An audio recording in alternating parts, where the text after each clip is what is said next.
Now, here's the hosts of Top Story, Kelly Klass and Jill Skeen. And good morning and welcome to Top Story 7360300. Always the number to call. Hello, Jill. Hello, Kelly. Wow. That was a fast weekend. And that one didn't feel like a holiday weekend. Of course, it wasn't because we worked Friday. Yeah. But anyway.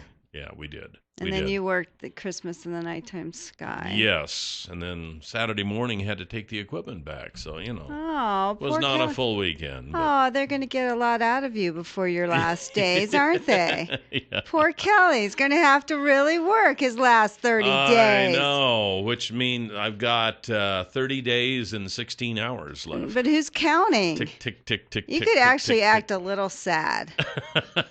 That would be nice. Okay, I'll act sad. Here we go. Fake it. Here we go. Yeah, clearly. There you go. That's me acting sad. Okay. All anyway. right, fine. Anyway. Fine. Well, maybe we won't miss you anyway then. Fine.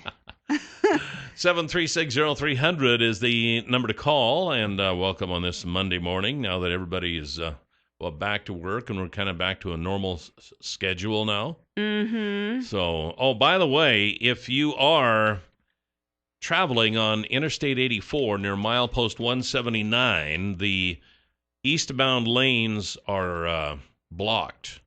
The Idaho State Police are at the scene of a crash on I-84, milepost 179, east of the Twin Falls Exchange.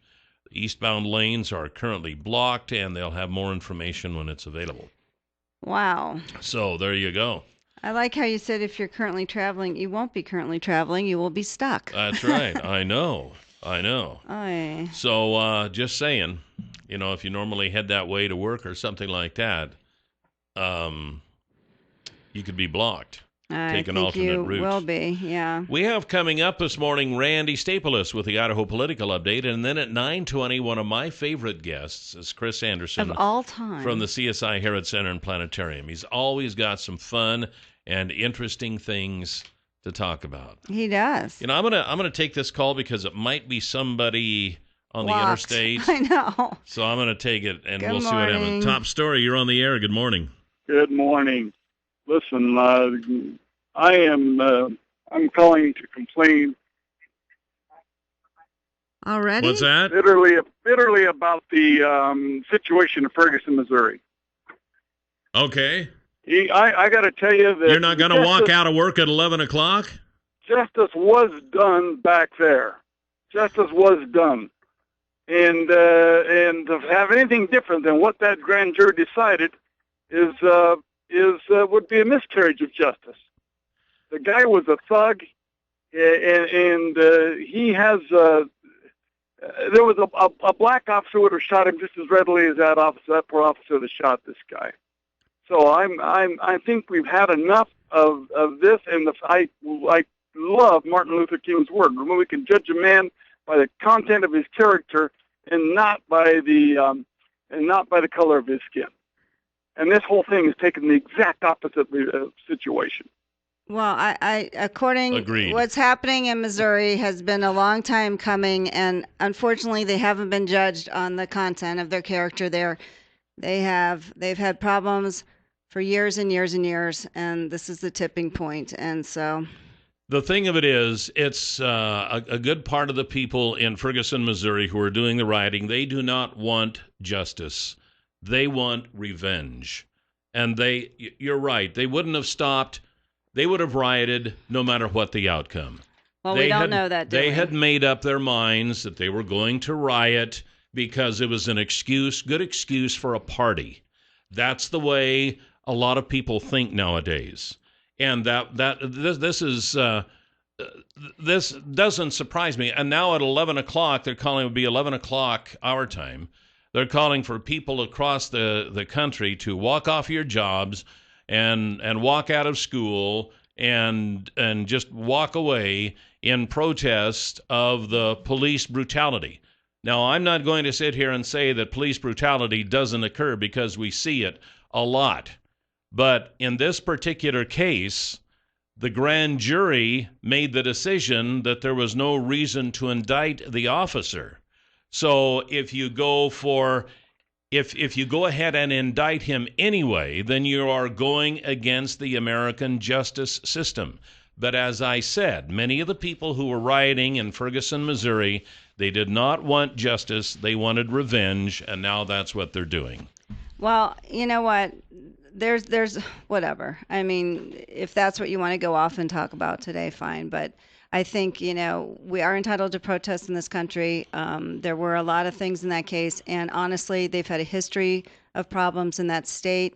And if you look at the list, you can't blame that one officer for the whole history of the state because he was in the wrong place at the wrong time. Well, there's a lot of questions back and forth about, what happened in the grand jury. And it's interesting because when the grand jury in Texas indicted Governor Perry on 2 counts, everyone was like, oh, the grand jury's political, this and that. Well, you know what? The grand jury did their job there too, but somehow that's political. This isn't. But it's stuck. What is the difference? It's still stuck. They're indicting him, so that's the way it works. Well, this would have indicted too. All they needed was probable cause to move forward.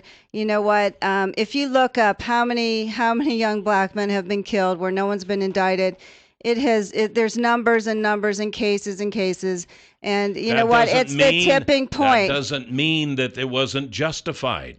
Well, you know what? There's a lot of discrepancy on whether it was justified or not. And even how it was presented to the grand jury. See, you criticize us for not liking a grand jury decision, but we accept it. So now you're doing the same thing. You didn't accept it at the time. You said it was political. It's just political. Poor Governor Perry. We had no choice but to accept it. People called in. He's a hero. Give me a break. And now this has happened, so you're going to have to accept it. I'm not protesting, am I? Am I walking out 11? What I think is there's a bigger conversation going, and there's a big problem in Missouri, and there's a big problem across this country. Look up the statistics. Look up the cases that are happening.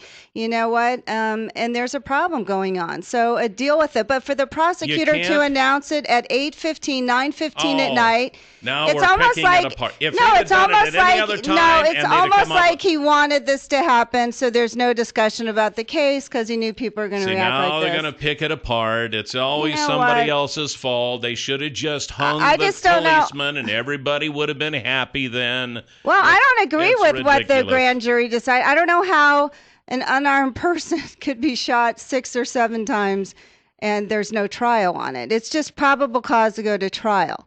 How could you not go to trial and then hear both sides? I mean, I can understand why the parents are upset. I can understand if that were my kid. As Grant Loeb said, that's not what it's for. It's designed to see if there are any charges that can realistically be brought against the officer. Right, probable cause. And apparently there wasn't. Well.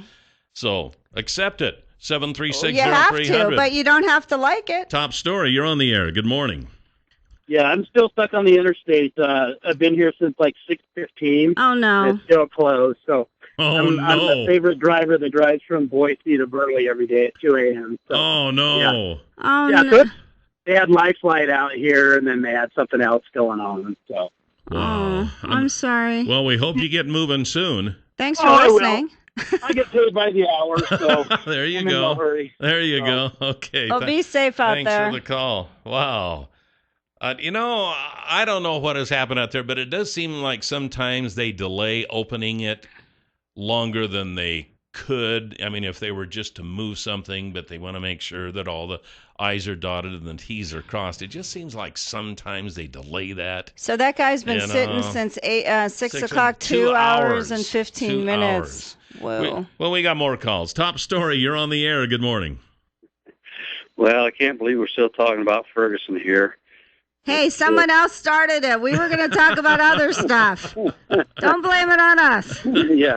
I was just reading the grand jury report here, parts of it last night, and, the only thing I've got to say, yeah, there are problems, but, if his head is inside the cop's door and they found his blood inside of the policeman's car and he was shot in the hand and at close range, and that, witnesses did say, black and white witnesses, mostly black from what I understand, that he was inside of the patrol officer's car, and there was a tussle going on. And whether he was grabbing his gun or not, we'll never know.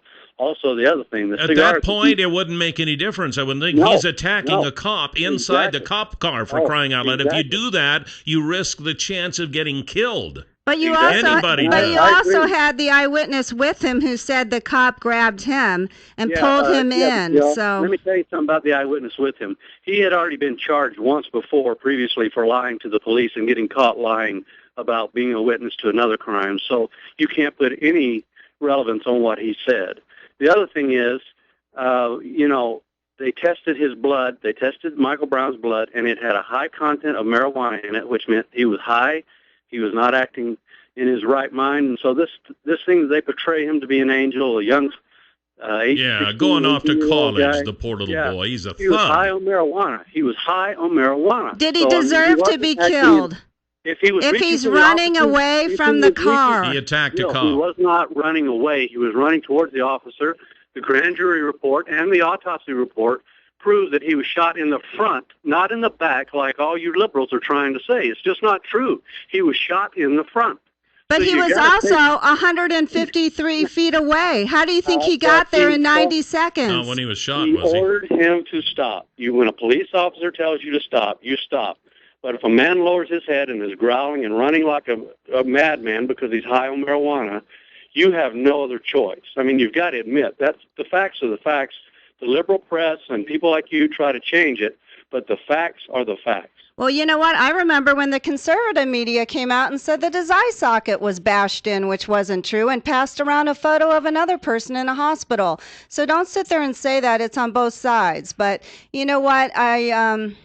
It just, whatever. It is what it is, and that's how it is. But, really, for a teenager to be killed for that, I'm sorry. There could be other ways. But you know what? Go look up cases. Go look up. There's how many cases of young black men that are shot for no reason, that are not, the police are not indicted. How would you feel if that were your kid? And how many people have to talk to their black child? No, we are not stopped like they are. We are not stopped like they are.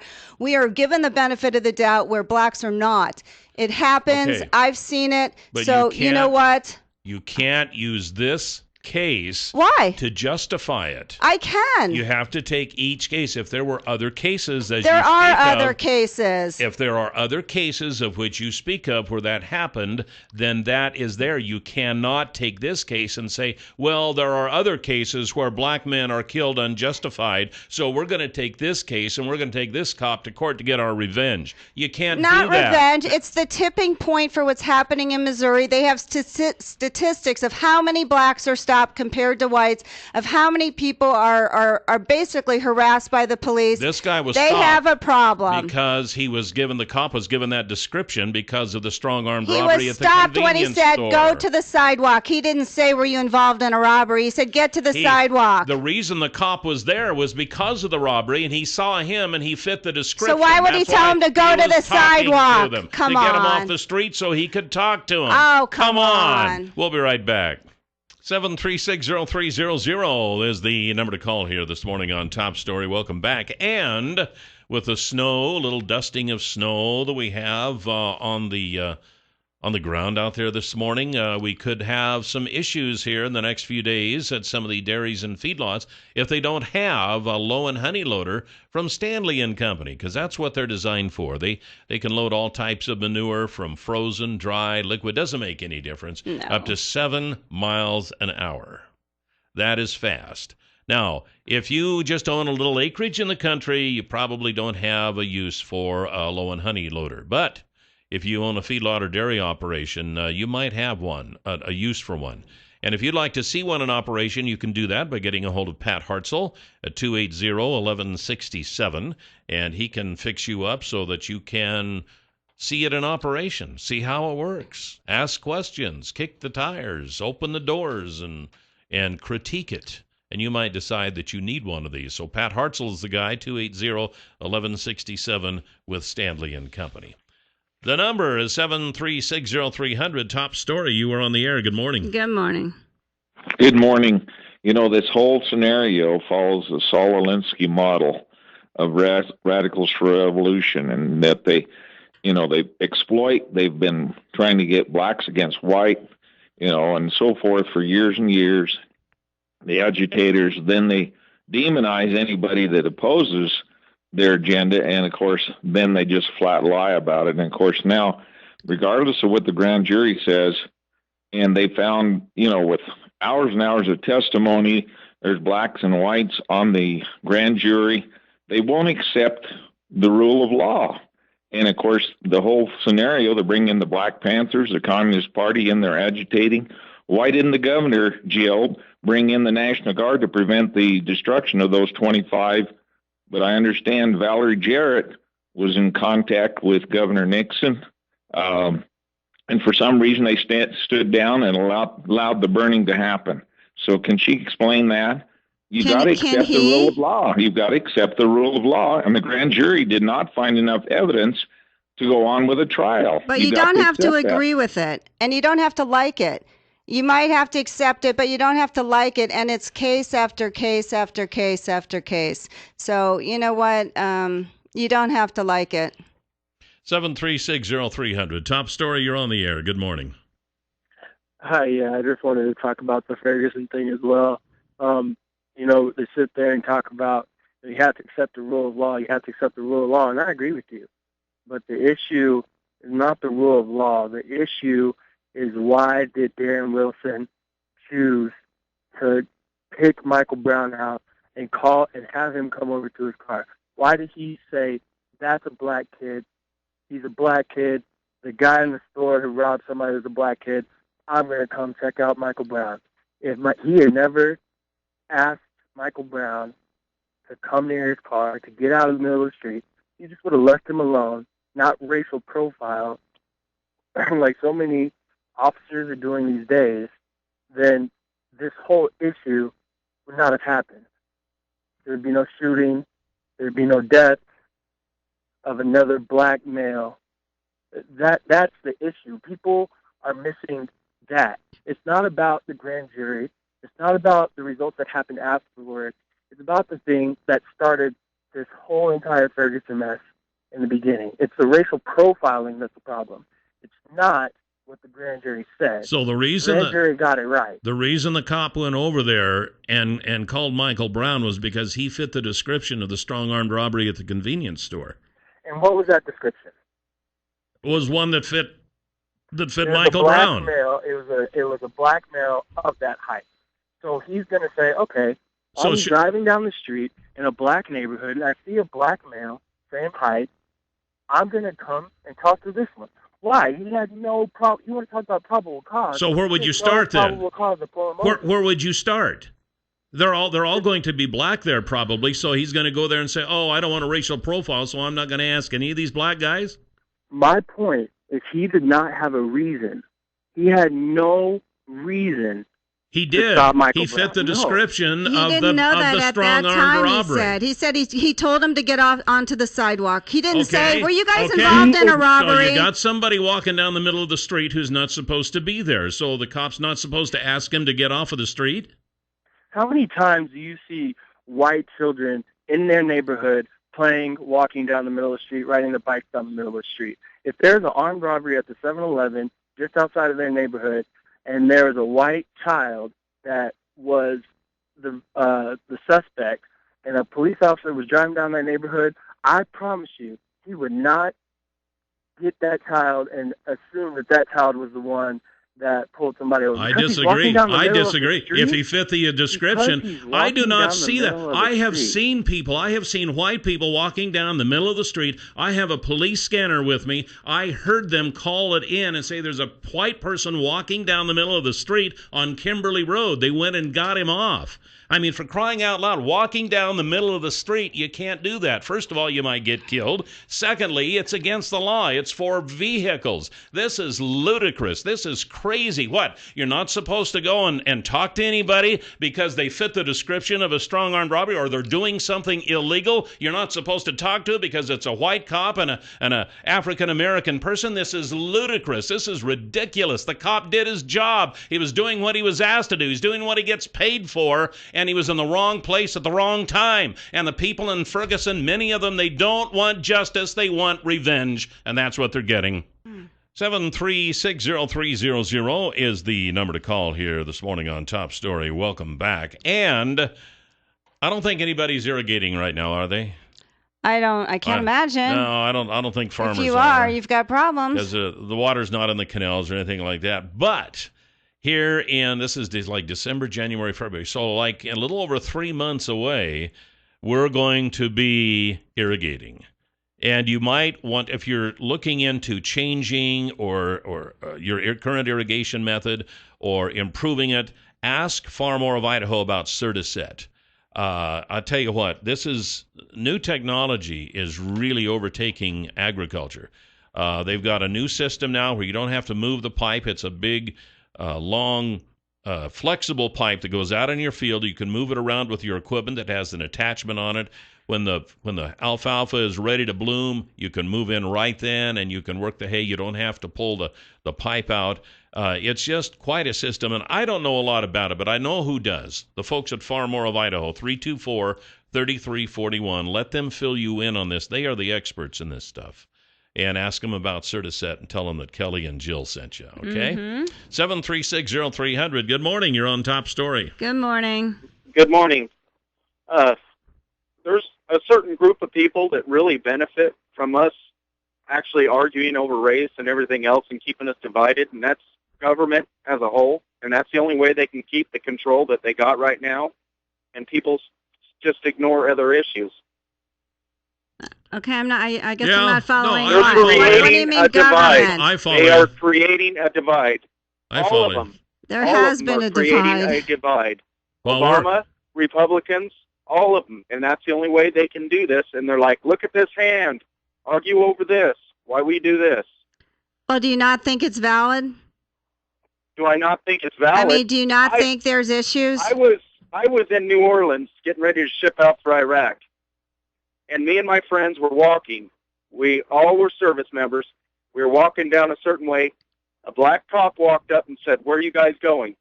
And we said, "Well, we're going to go around this way and go back onto Bourbon Street."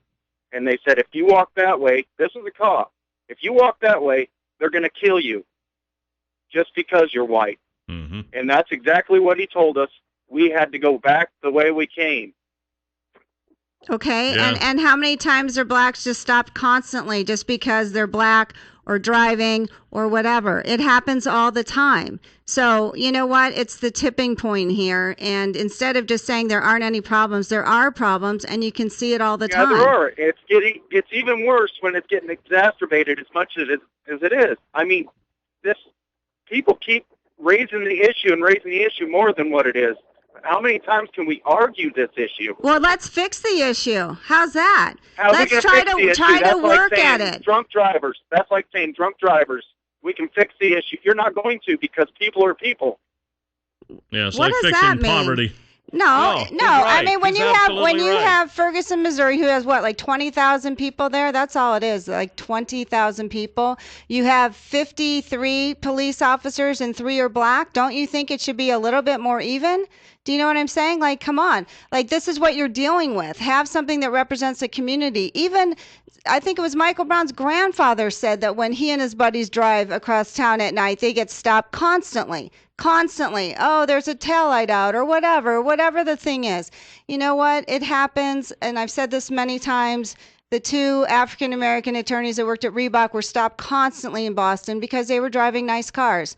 Just stopped. So, you know what? We have no idea what it's like to live in their shoes, and we do have a big problem. And just to say, oh, they shouldn't be upset, you know what? It's happening every day in their life. You're sick of hearing it. Can you imagine what they have to deal with every day? But that doesn't mean you have to indict a police officer who's doing his job when he kills somebody who's trying to attack him. You know what? You can't make him the scapegoat of all these I don't problems. think he's the scapegoat, and I think that, That's you know what the people who are rioting would like to make him, Jill. They would They would just like some justice. They would just have liked a trial. They would just like they're wanting a revenge. trial. They're wanting revenge on Darren Wilson. And it That's happens what constantly. It's They would like revenge. a policeman to be Justice indicted for is killing a not black in their man. vocabulary. Yes, it is. They would like it. No. They would like justice. 7360300. Top story. You're on the air. Good morning. Yes, good morning. How are you today? Doing well. Oh, we're thanks. great. How are you? Oh, no, I don't know if it sounds that way or not. You know, people have a mindset. They're born and they're raised with a mindset in the area where they live. and that mindset takes over everything that they do. And that's what's happening in this area. The area that this is happening is that these people have a mindset. If they don't like America, why don't they go somewhere else? It's not that they don't like America. Their mindset is, look, at the police isn't their friend. They're harassed every day. We have no idea what that's like. So you know what? They feel like they're at war with the police because that's how the police treat them. Well, I'll tell you what, we're going to change subjects now. We got Randy Staples up next with the Idaho political update here on Top Story on News Radio 1310 KLIX. 7360300 is the number to call. Welcome back to Top Story. Coming up at 9:20 today, we have Chris Anderson from the CSI Herod Center and Planetarium. We're going to find out what your future is in the stars. Yes, call in for his astrological sign. Please do that. He will lose his mind. His head will explode into an asteroid. If nothing else, we may find out. Speaking of asteroids, what ones are going to kill us this week? What's going to blow? He's always interesting. Always got good stuff to talk about. Oh, I know. Right now, though, we have Randy Staples with the Idaho political update. Good morning, Randy. Good morning, Randy. Good morning. Well, it looks like everybody thought the election was over, but it really wasn't until. Let's see, are they still haggling over that? They made one decision in a recount in North Idaho. What was that? That was that probably puts to rest the last of the decisions in Idaho, at least.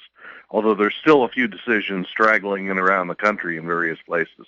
That one was up in Lewiston. That was there were two legislative contests that were closer than any other in the state, and they were both in the same district, in the Lewiston and Nez Perce and Lewis County District, District 6. Both of the House seats. One involved an incumbent Republican and one an incumbent Democrat. The incumbent Democrat was, in the unofficial vote, was ahead by 48 votes, and the incumbent Republican was ahead by 26. Which is, in the context of a state legislative race in Idaho, very, very close. That's pretty razor close. The Republican who was challenging the Democrat, who had 48 votes to make up, decided against trying to do that. It would have involved paying for or risking payment for the election, and decided that was probably just a little bit too far to make up. The Republican incumbent, Vira Stevenson, decided that she would give it a shot, with the votes being only 26. But what wound up happening was that she only gained one vote. Wow! And so it took it down to 25, which is a little bit better in some ways than most recounts do, because most of the time recounts add to the kind of pad the winners margin a little bit. Yeah. Why do you think that happens? I'm sorry, what was that? Why do you think that happens, that it usually pads the winners? I mean, if it's a recount, why would it normally do that? It's unclear, but it usually, statistically, it ought to go about half and half either way, but usually I see them adding just a few votes to the winners. Nothing very dramatic. Most of the time it's not very dramatic at all, but there are very few occasions here or there which it can matter. It's not as though they're always an exercise of futility, but a lot of the time they are. Is it very expensive to go for a recount? How does that work? Well, you have to when a candidate pays for that, they have to pay by the precinct, and this was in Stevenson's case. This was 33 precincts. It's several $100s. So in this case, it was a few $1,000s to get that recount done. Oh, wow. So it's not really cheap. Now, if you have the money in your campaign finance, in your campaign treasury left over, it may make some sense. And if you can get your party to chip in. Would that be valid use of campaign funds? Yeah, it can be done for a purpose like that. Okay. That's not unusual. And parties sometimes contribute too. There was a spectacular case 10 years ago in Washington State where governor's race went to a recount. That was amazingly close, and the recount there, which cost close to $1 million, was paid for by the Democratic Party. Although they ultimately got a refund because that was an odd case where a recount actually did change the result. Interesting. So when they change the result, then they don't have to pay. If it doesn't change the result, they got to pay. That's generally the case. Yeah. Okay. That's generally the case. All So righty. you're gambling. Yeah. is what you're doing. Just as well go to jackpot. So the Dems did gain a seat. There we go. Well, they had already gained it. All this did was kind of confirm. It didn't confirm it. They still got they won by a small margin. Isn't that right? Because they had already counted that as a win for the Democrats. Yeah. Okay. That was already the case. That was the unofficial votes are almost that you see on election night are almost always just fine. There are very few cases. I can think of one case that involved a Magic Valley person in which the canvass changed the vote. There was a vote for Republican nomination for state auditor back in, I think, around 1982. And there was a state senator from Burley named Dean Van Engelen who was running for that office, appeared on election night to have clearly won it, was ahead by a significant number of votes. And then when the state canvass took a look at the votes, it found that there were some bad totals. That number of votes had been mistotaled in several places. I'll be darned. And he wound up losing that primary race. I'll be darned. I don't remember hearing about that. That's amazing when you can't count, huh? It's very rare that happens because you have a number of eyes looking over it. Yeah. It's very unusual, but that was an incident indicating that it can happen. So now we've got former Idaho Senator Larry Craig, who is appealing the decision to have to pay $242,000 under a federal judge's order. If he loses this appeal, is he done, or can he continue to go? Well, he can presumably appeal to the Court of Appeals, and spend still more money. He's been his case has not been granted cert, as they say, has not been approved to even for consideration by the Supreme Court. So presumably it cannot get as far as that. But I would think that a Court of Appeals would be the last shot that he could take. But you have to wonder after a while. His track record on this case has not been very good, and you have to wonder about, in a case especially where a lot of it has to do with legal costs to begin with, the wisdom of chasing more legal costs after more legal costs.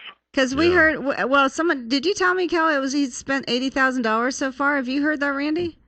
It's probably something like that. I mean, why not just pay the fine? And how can you actually, first of all, it's been 7 years now. Well, he not only would have to pay the fine, but he has to pay the money back, which is what, It's what, no, it's 242. Just put your money towards that. Does that not include the fine? I think the grand total is approaching $500,000. Ah, okay. Right, but I mean, the money he's wasting in attorney's fees, $80,000, you could pay this off already.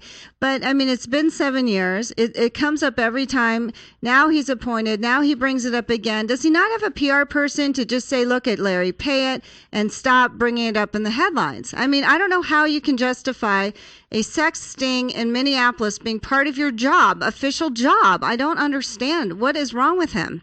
Well, and if you're looking at trying to start up and try to get going again in some way in Republican politics, which he's trying to do as finance chairman for the Idaho Republicans, it would seem to me that the first thing to do, that there would be some Republicans out there who would be saying, well, heal yourself first.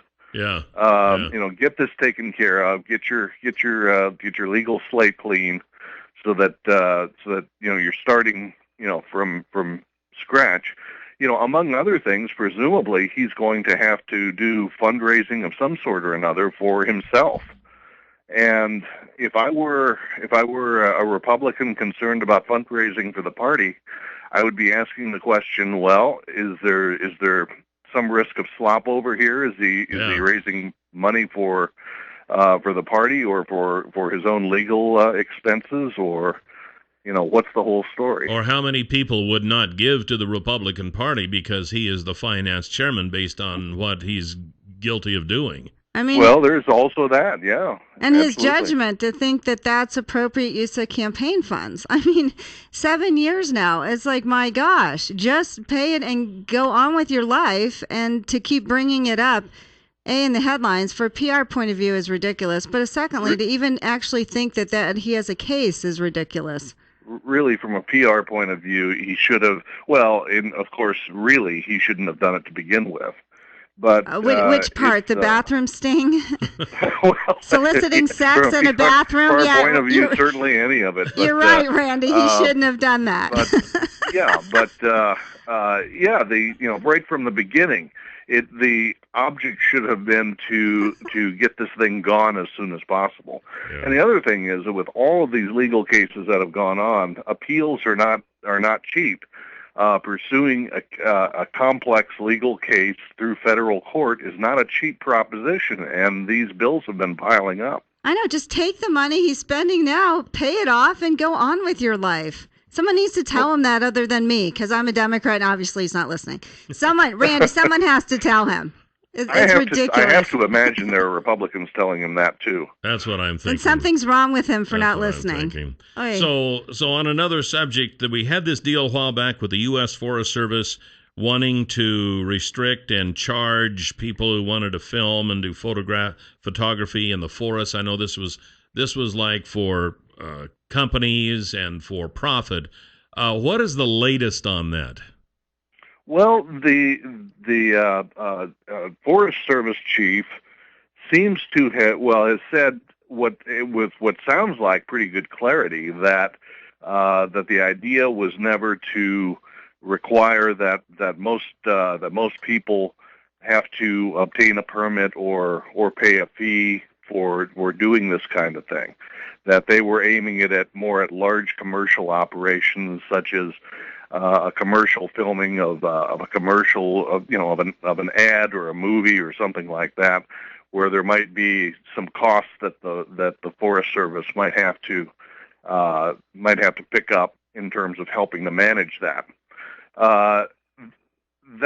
If it's that limited, then I don't think there's going to be that much opposition to it. But it doesn't sound as if that interpretation is totally clear yet. The way the rule is written, it can be interpreted in a few different ways, and it has been interpreted in different ways at the local level. So I think this could be one of those cases where you have a very large bureaucracy, and what people at the top are saying is one thing, and some of the people at other levels are interpreting in different ways. So in other words, if a person like me went out with my camera one day and took some pictures and posted them online, and somebody said, hey, I really like that one, can I buy it from you? Then would I be in violation of the Forest Service rule? According to the Forest Service chief, no, you would not. There would be no problem with something like that. But if somebody locally decided that I was, then it would cost me a lot of money in court to prove that I was innocent. Well, that's the possibility, and that's what I think. I think that people ought to be asking of people at the intermediate level, at the forest supervisor level, and even the ranger level, for some clarification. They ought to be asking for specific statements from the national forests. Has anyone been prevented at this point, Randy, or it just hasn't gone into effect yet, so people are just doing business as usual? Hasn't gone into effect yet. At least this rule is not. Although the rule that's been in place theoretically could have allowed for some of that, and there have been people who have paid large fees, and up to this point, even some journalists have been asked for large fees in Idaho and in the Northwest.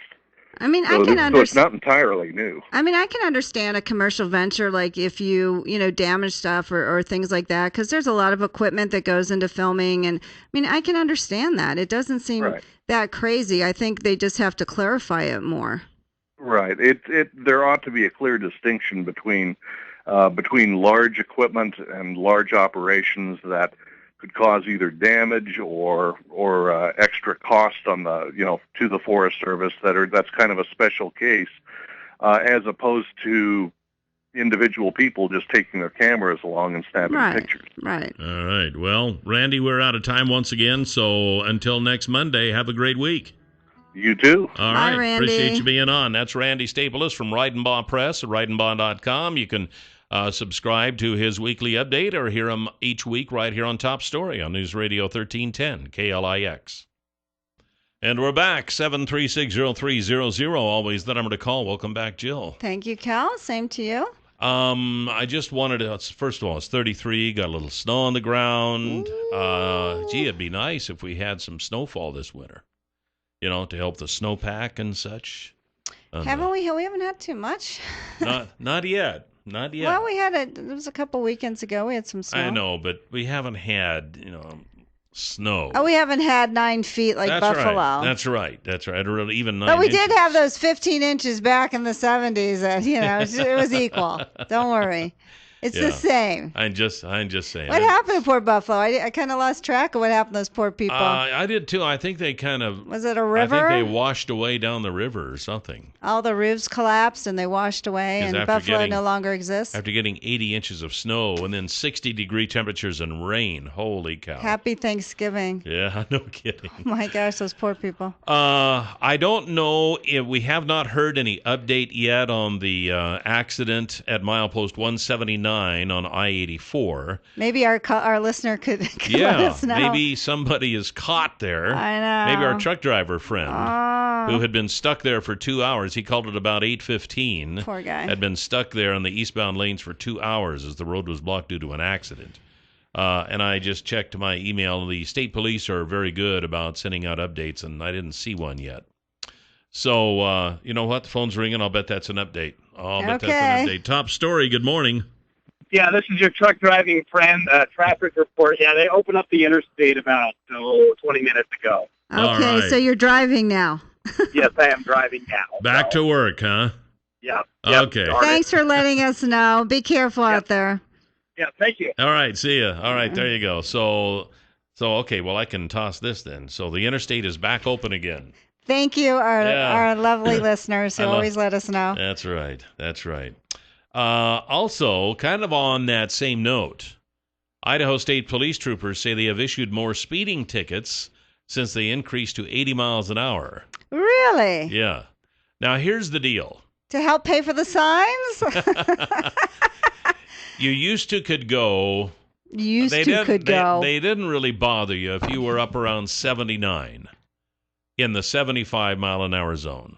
Okay, you could go 79 and maybe push that a little bit, and I don't think anybody really bothered us. In fact, I think maybe wasn't 82 the magic number. I don't know, but at any rate, and now the speed limit's 80. See, they ruined it for everyone. And if you're going 80 and a half, you get nailed.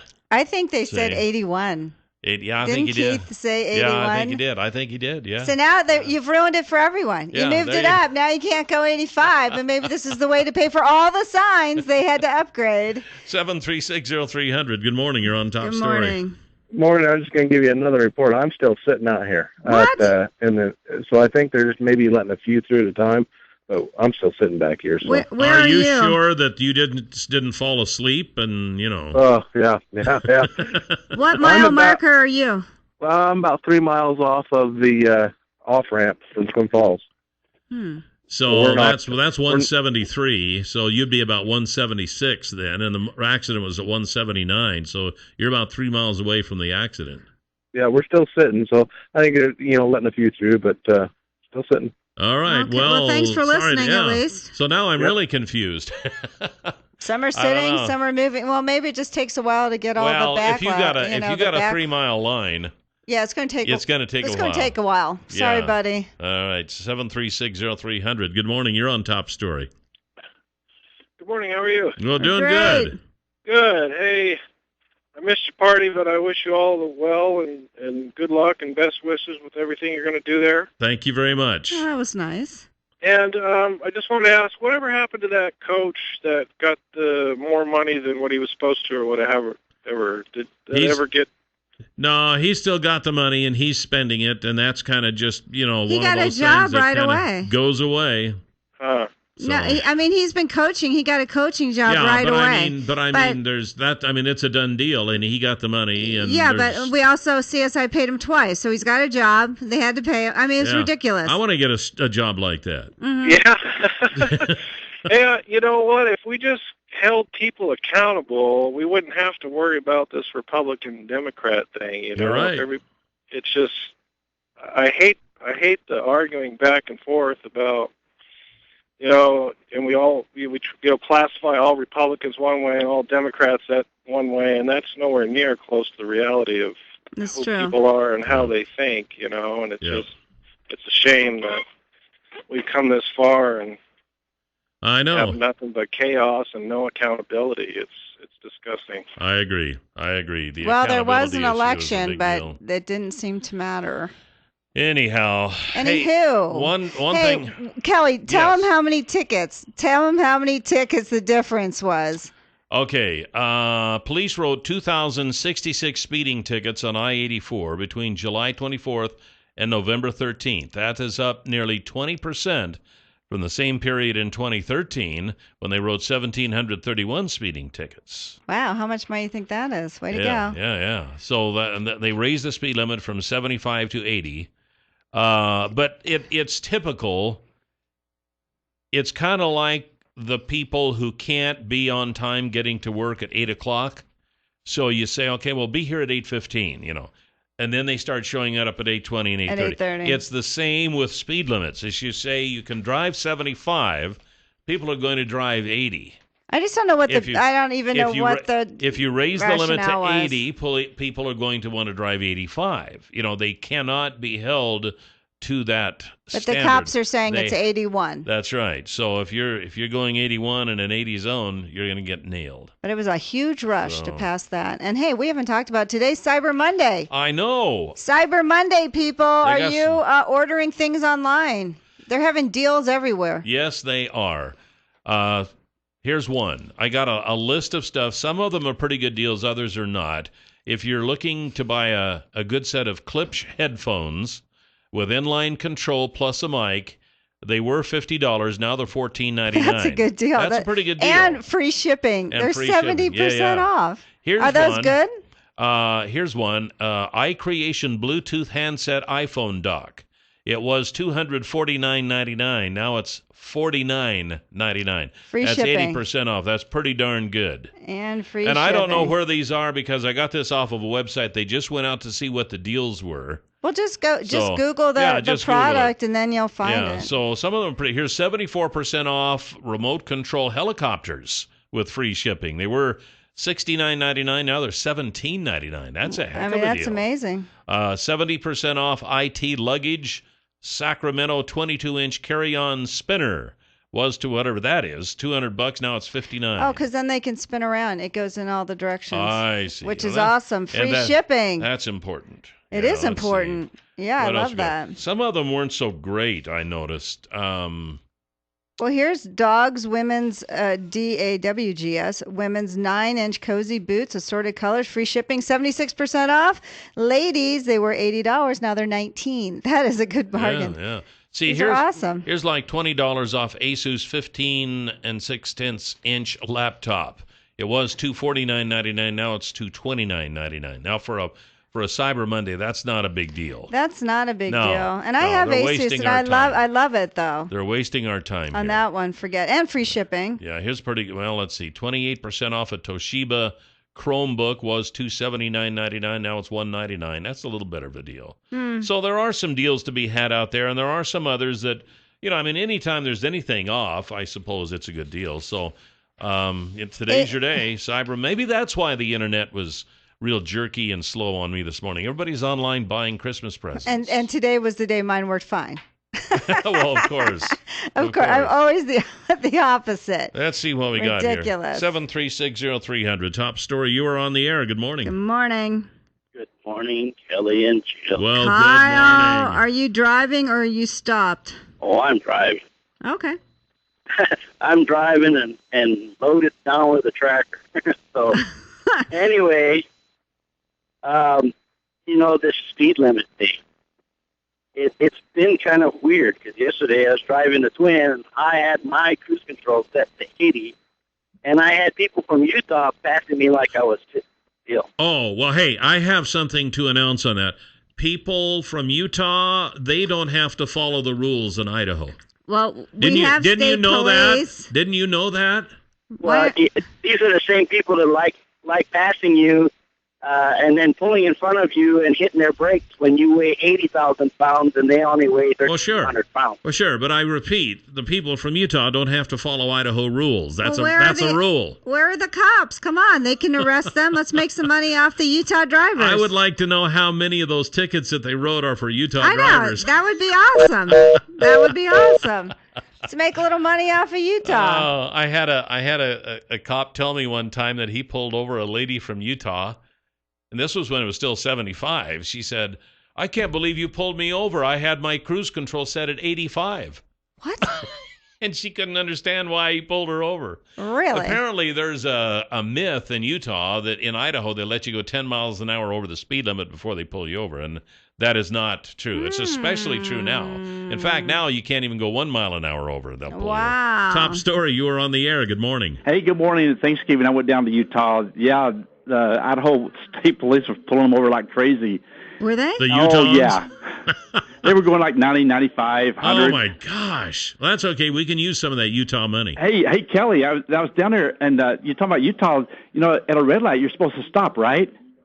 Yeah. Oh, I stopped at the red light, but they were going right through it, past me. No, sir. And they were going, "What are you stopping for?" On a red light. At a red light. Oh, my goodness. What's wrong That's with those people? Hey, you know what?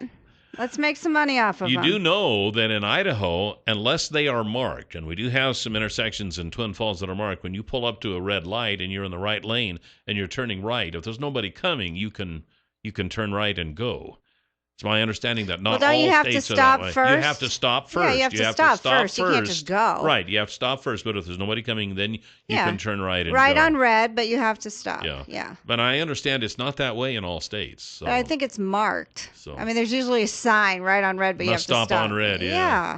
But, I mean, okay, so they're going fast. Well, pull them over. Come on, state police. What are you doing? Well, come on. They're probably doing what they can with what they have. Just get them all over. Just boom, boom, boom. Press hard. 3 copies. That's like.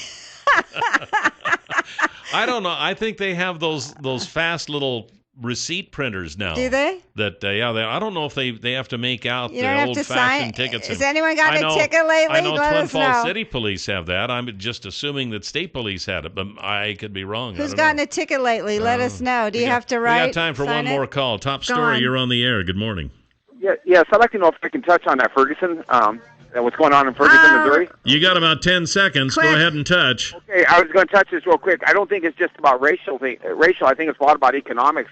This country is hurting, and they don't tell us about how bad some of these people are doing as far as the economics in this country. Well, that may be, but that doesn't give them an excuse to do what they did. So, at any rate, we got Chris Anderson coming up next from CSI, so it's going to be fun. We're going to find out the latest on those things out there that want to hit us. That's right. What do they call those? Asteroids? Asteroids. That's what I was thinking of. 7360300 is the number to call this morning on Top Story, and welcome back. And Friday's $100 instant winning name is Melvin Saylor. Melvin Saylor, congratulations. And your $100 word of the day for today, which is brought to you by the folks at the Happy Landing Restaurant, which is one of my favorite places to eat, which is at the Twin Falls Airport. You don't have to be going or coming from anywhere to eat at the Happy Landing Restaurant. And they have homemade food. I mean, it's home-cooked stuff, you know? They don't buy a lot of it in bulk and then just, open the plastic container and dish it out. And then are they still doing their pie special? Yes, they are. If you haven't eaten there before, and you tell them that you heard about it with Kelly and Jill, and you purchase a drink or a meal, they'll give you a free piece of pie. Homemade pie. This is Kelly's. I swear, this is your marketing deal altogether. This is pie that people drive a lot of miles to eat. Or fly to get. Or fly to get. That's right. They're flying from all over the world to get this stuff. Just to get pie. That's a Happy Landing restaurant at the Twin Falls Airport. Now, Today's word is candy. Candy. Candy. Candy. So go to our website at newsradio1310.com, click on Word of the Day, type in candy. Candy. Listen tomorrow, and if you hear your name tomorrow and you played the word today, you win $100. And also, we're picking our lunch, our winner's lunch. We have Chris Anderson here That's right right. now, and we got the box, so you're going to be able to do it. You did it a few times, haven't you, Chris? I guess I better turn up your mic, but Plus officially we got to do this. Yeah. It's never officially Chris Anderson from the CSI Herod Center and Planetarium until we play the theme song. Why is Chris so special that his theme song hasn't been bumped I don't like know. everyone else's? It's still there. It's still there. I don't know What do you why. have on Kelly? and so far Paramount hasn't demanded any royalties on that. Oh, we pay our fees, believe me. We're paying out the wazoo for you. I hope you feel special. I do feel special. Well, I know you sent me the talking points here, and they're still on my phone, but tell us what's going on at CSI. Well, at the Herod Center, we've got 3 holiday planetarium shows.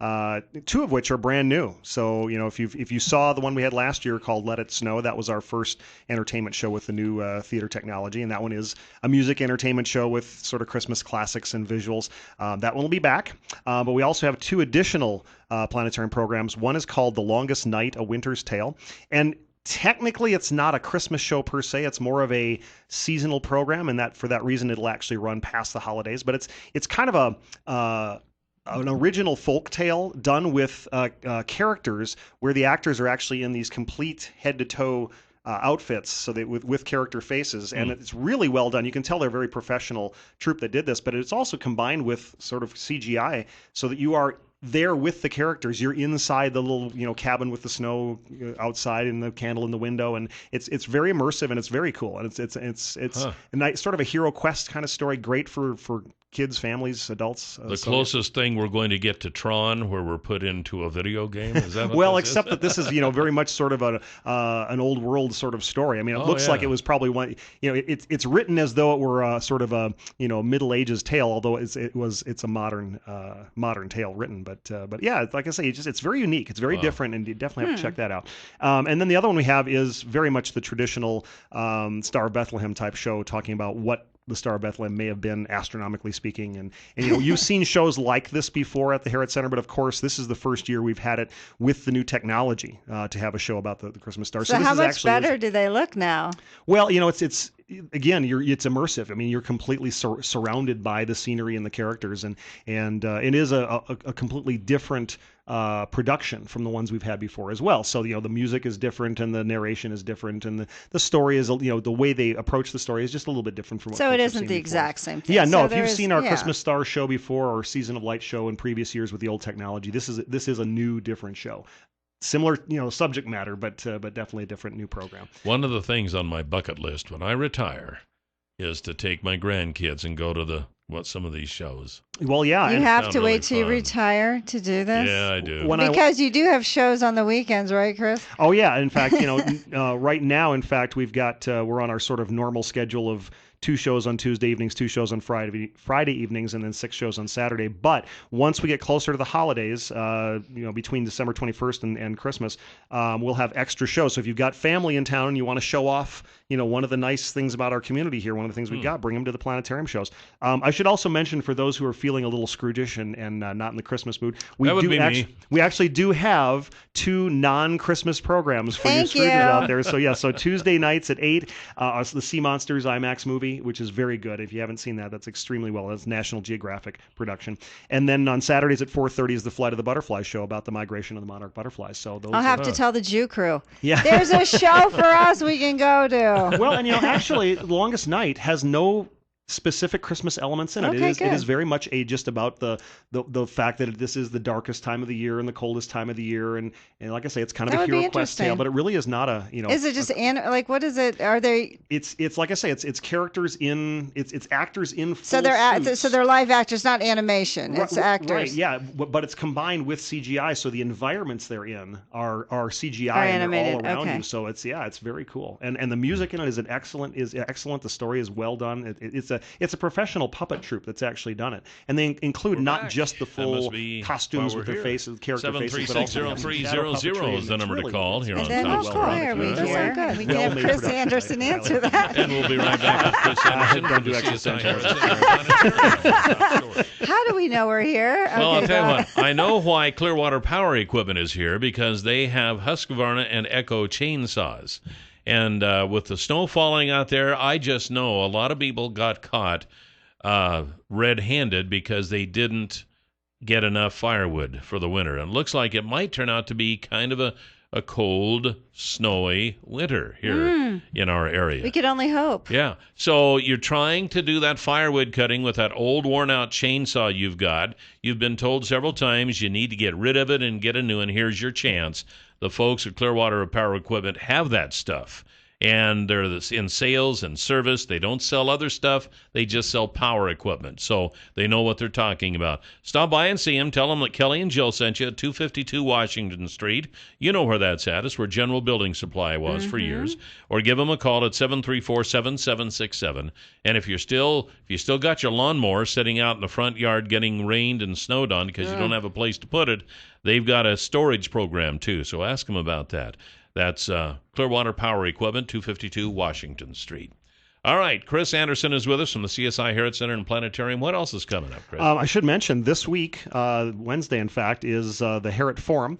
And this is sort of an annual tradition now. The Herod Forum, of course, has speakers and lecturers from all different disciplines, but every December we have the same lecturer back because he's so popular. It's Del Parkinson who teaches piano at Boise State, and he'll be giving his annual piano performance and lecture called Preludes and Pictures. You know, some of these in the past that's more suggestive of what they are, so I'm kind of curious to see what this one is. You know, last year it was Chopin, I think, but yeah, Preludes and Pictures. I don't know, but it's always good. It's always good. So it's at 7:30. 7:30 on Wednesday. Yep, and it's free. You can't beat that. Oh, wow. So, yeah. You guys aren't, you know, actually, if you charged a wee bit, maybe more people would come.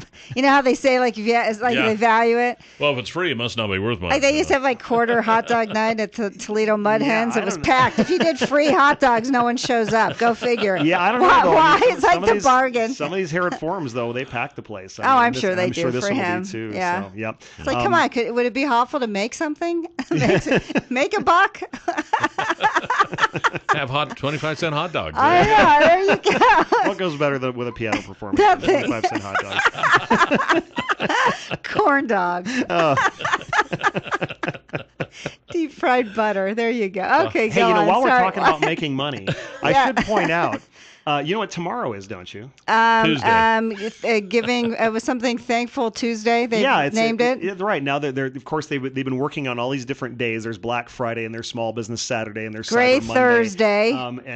And so tomorrow is now the day where you're supposed to do your charitable giving. Kelly. And you know, I got to thinking on the way over here today. It's like, you know, what would be a great charitable giving opportunity and something that you benefit from.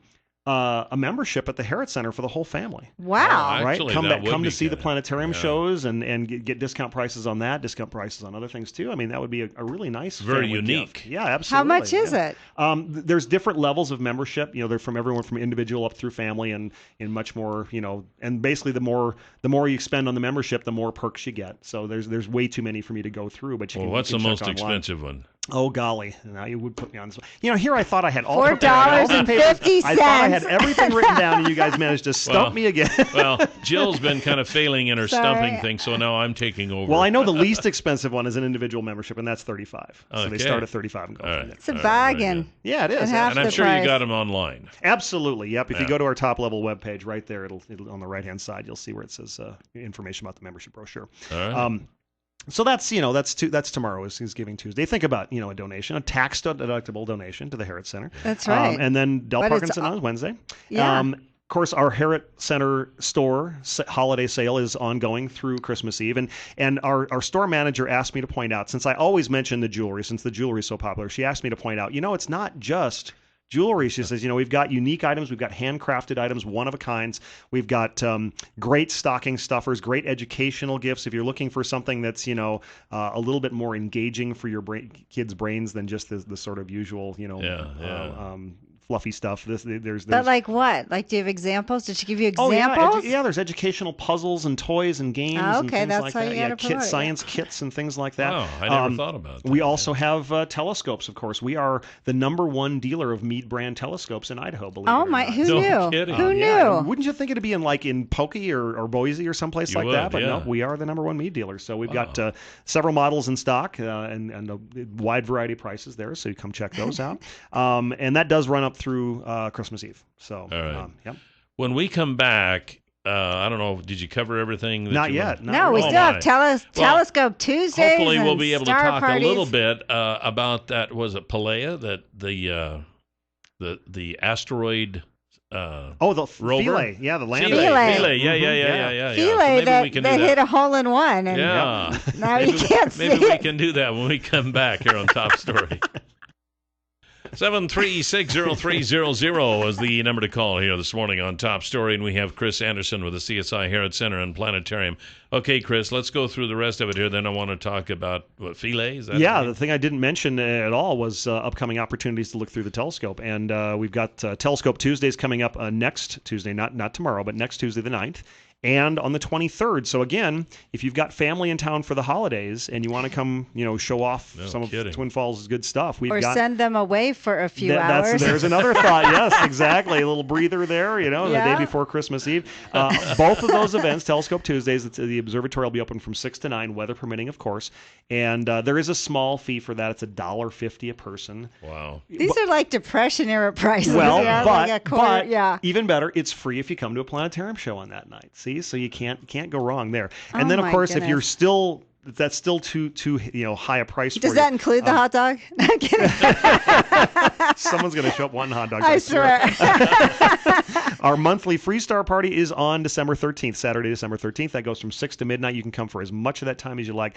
I do want to remind everybody we don't heat the observatory dome. So please dress warmly, both for your comfort and so you're not heating the room with your body heat and making us look through heat waves. That's the main reason we don't heat the room. So, so that's all my stuff. All right. Well, now I want to talk about this Philae, the rover on the comet. Well, it's not a rover, lander, but it's a lander. Mm-hmm. Okay. So what's the status of it right now? All right. So as of right now, it is in a sort of a hibernation mode. Whether or not that's permanent remains to be seen. The problem is it landed in a spot after bouncing a couple times that it only gets an hour and a half of sunlight a day. And that's not enough to keep its batteries charged. So the hopes are that as the comet approaches the sun, the amount of solar energy, because of the proximity to the sun, will go up enough that they'll may actually be able to restart it. And I'm pretty hopeful. I mean, given that the thing survived in this sort of hibernation through space for 10 years, I think there's a reasonably good chance. I know. The downside is that when it does get closer to the sun, it'll actually start getting warm to the point where it will overheat. And they think there's probably going to be about a 2-month window in sort of late winter, early spring when it might be awake, alive, able to do something before the extra energy overheats it. Would they be able to move it then at that point? Because he's kind of stuck in a crater. That's a really right? good question. And the hopes are, because it never did fire the harpoons that would have anchored it to the surface, whether those can fire now. And of course, if you do fire them there's going to be a kick. Which could be a good thing, could be a bad thing if you want to try to kick out of that hole. But last time it kicked for 2 hours and miraculously landed on the comet. Right. Well, it wasn't so much a kick; it was just a bounce. Consider that the comet has so weak a gravity that literally a walking pace would be escape velocity. So if you were walking on the comet at a normal pace, you'd leave and never come back. That would be enough of a jump, just your normal walking pace, to cause you to leave the comet's gravity. That is like my worst nightmare. I hate that about the universe. But no, I mean, really, they said it bounced for 2 hours, landed or 6 minutes and 2 hours or something. I mean, it was like crazy, and then it landed in a hole. Just because of that incredibly weak gravity. So, and it hit a hole in one. But what an accomplishment, even to get it there. Absolutely. And, and consider that even if Philae never does wake up again, the Rosetta orbiter is still there, and it will be there for the better part of a year. As the comet approaches the sun and begins to grow a tail, they're going to get to watch all that happen with the Rosetta. In fact, scientifically, this will be a boon. Oh yeah, this is the first time that a comet has ever been not just visited, but actually vehicles stay there with it as it goes through its passage near the sun. I mean, this is a all new ball game. So yeah. Hey, you did have down the winter solstice, the shortest slash longest night, shortest days. Okay, so when is that again? That will be on the 21st this year. The actual moment of the solstice, 4:03 p.m. And I know you've asked me about this in the past, Jill. What does that really mean? I mean, we usually think of it as being a day of the year, but there is actually a moment, and it is that moment at 4:03 p.m. on the 21st, when the Earth's north polar axis is tilted as far away from the sun as it will be for the entire year. There's only one moment when that just happens. At that moment, That's and then right. it comes back, and then it just starts moving back. That's right. It's not really that the pole is moving. It's just that as the Earth goes around the sun, the pole's orientation is either pointed towards or away. So when it's pointed toward the sun, that's our summer solstice. When it's pointed away, that's our winter solstice. So. Interesting. So there you go. Yep. Earliest sunset? Yeah, it's the earliest sunset. You'd think, on the shortest day, you'd think that would be the day of earliest sunset and the day of latest sunrise. But no, you thought wrong. You would get an F on that test. Yep, and the reason is because there's two things going on. It's not just the tilt of the pole. It's also the fact that the Earth's orbit is not a perfect circle. And because it's not a perfect circle, there are times when it speeds up and there are times when it slows down. When it's closest to the sun, it speeds up. When it's furthest from the sun, it slows down. So now here's my trivia question for you. On which holiday is the Earth closest to the sun? Which holiday every year? Now, most people would think, close to the sun, it's got to be summertime. It's got to be 4th of July, right? Actually, 4th of July is when we are furthest from the sun. We are closest to the sun right around New Year's Day. There you go. So our distance from the sun does not determine our seasons. In fact, it can't, because you just blew my mind. Well, because if they did, then we wouldn't have opposite headache. seasons in the two different hemispheres, right? Wouldn't be opposite north and south. No, so the fact that we are closest to the sun in early January means the Earth is moving fastest in its orbit, and that has an effect on the time of sunrise and sunset as well. So it's both the tilt and the speed that causes the earliest sunset to arrive this year on December 8th, one week from today, and the latest sunrise will be on January 3rd. Okay, when we come back after the Huckabee, you're going to pick the winner's lunch. So people listen up, because Chris is going to pick it.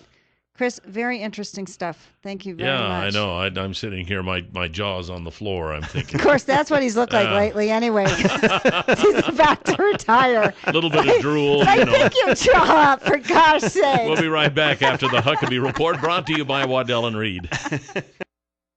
You can hear the Huckabee Report each weekday at this time, brought to you exclusively by Waddell & Reed. Laura Nelson, Josh Funk, and Steve Stanger are the financial advisors, and the number is 736-6563. And I'm going to do a little ad here for the Canyon Pond, and then when we come back, Chris Anderson will do us the honors and pull a winner out of the hat. There you go, see, for the free lunch with Kelly and Jill at the Canyon Crest Dining and Event Center. This is the last one with Kelly Class. The last one. This is the swan song, ladies and gentlemen. The swan song for Kelly. But I wanted to tell you, the folks at Canyon Pond are open and ready for you for Christmas. If you need to buy that special person a special something and you don't have the cash, then you can take something to Canyon Pawn and pawn it. That's what they do. It's a pawn shop. Now, you might even find something there to give them for Christmas, because they got guns and they got fishing poles and they got woodworking equipment and all this kind of stuff. They got rings, they got watches, they got gold. It's a pawn shop. They got just about everything. And they're located on Shoshone Street, right across from Will's Toyota. Canyon Pawn, they would love to have you stop by and say hi and tell them that Kelly and Jill sent you. Mm-hmm. All right, so Chris Anderson is waiting in the wings here. He's going to reach in there and pull out a name for the lunch with Kelly and Jill. I know a lot of people entered everything. Oh, yeah. There's a lot in this box. Yes, there is. Oh, one just fell out. Just one. Okay. All right, here we go. And the winner is, ladies and gentlemen, the final winner is Dennis Becker. Dennis Becker? How do you like that, huh? I don't know. Dennis Becker. Actually, it's Dennis and Cheryl Becker. Well, I know Cheryl Becker from the public health. I think they're related. You think? I think they're husband and wife or something like that. Oh, my goodness. So congratulations. There's no phone number, so we can't call them. Cheryl, But, does she listen? She's on the show a lot of times. I know. We've had Cheryl on the show a time or two. Well, So gosh, that'll be fun. congratulations. Our last lunch with I Kelly know. Yes. and me, Yes. limo ride. Chris, did you even enter? I didn't. Wow. What was I Thank you thinking? for the support. What was I thinking? Why would I want to have lunch with you guys, right? Is that what you're saying? No, I'll take a free lunch. Are you kidding me? I was a graduate student once. And a ride in the limo. It's always been fun. Well, that'll Yeah, be it nice. has been. Dennis is her husband? Yeah, Dennis and Cheryl. Cheryl Becker. So we're looking forward to that. We'll get a hold of them then and see when a good time to go would be between now and the end of the year. Because, Well, I'm still nothing's here. happening between now and the end of the year. There's some big holiday coming up. I don't know. Hanukkah, it's the 16th. Oh, yeah, that's what it is. And thank you for my Hanukkah wreath. It's beautiful. Why don't you go show it? My wife made Jill a nice little gift, a Hanukkah gift.